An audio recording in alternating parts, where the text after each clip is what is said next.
বিসমিল্লাহির রহমানির রহিম।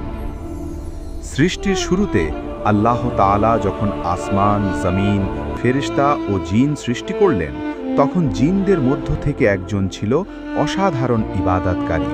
তার নাম ছিল ইবলিস। সে হাজার হাজার বছর আল্লাহর ইবাদত করেছিল। এতটাই নিষ্ঠাবান ছিল যে তাকে ফেরেশতাদের কাতারে স্থান দেওয়া হয়েছিল।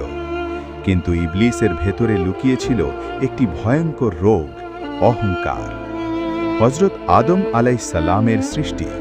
আল্লাহ তাআলা মাটি দিয়ে সৃষ্টি করলেন হযরত আদম আলাইহিসসালামকে। তারপর সমস্ত ফেরেশতা ও ইবলিসকে নির্দেশ দিলেন, আদমকে সিজদা করো। সব ফেরেশতা বিনা প্রশ্নে সিজদায় লুটিয়ে পড়ল, কিন্তু ইবলিস দাঁড়িয়ে রইল। অহংকারের প্রকাশ। আল্লাহ জিজ্ঞেস করলেন, হে ইবলিস, তুমি কেন সিজদা করলে না? ইবলিস বলল, আমি তার চেয়ে উত্তম। আমাকে আগুন দিয়ে সৃষ্টি করা হয়েছে, আর তাকে সৃষ্টি করা হয়েছে মাটি দিয়ে। এই এক বাক্যেই ইবলিসের সব ইবাদত ধ্বংস হয়ে গেল। আল্লাহর দরবার থেকে বহিষ্কার। ইবলিসের এই অবাধ্যতা ও অহংকারের কারণে আল্লাহ তাকে চিরতরে অভিশপ্ত করলেন এবং জান্নাত থেকে বের করে দিলেন।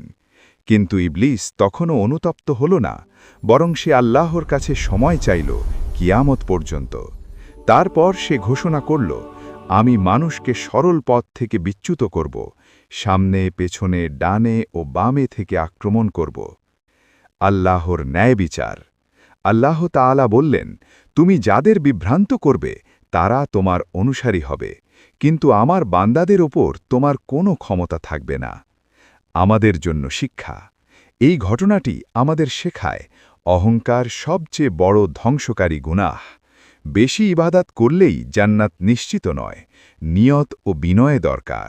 শয়তান আমাদের শত্রু, সে প্রকাশ্যে নয়, ধীরে ধীরে পথভ্রষ্ট করে। আল্লাহর আদেশের সামনে প্রশ্ন নয়, আত্মসমর্পণই ঈমান। ইবলিস আজও বেঁচে আছে আমাদের ভেতরের অহংকার, হিংসা, লোভের মাধ্যমে।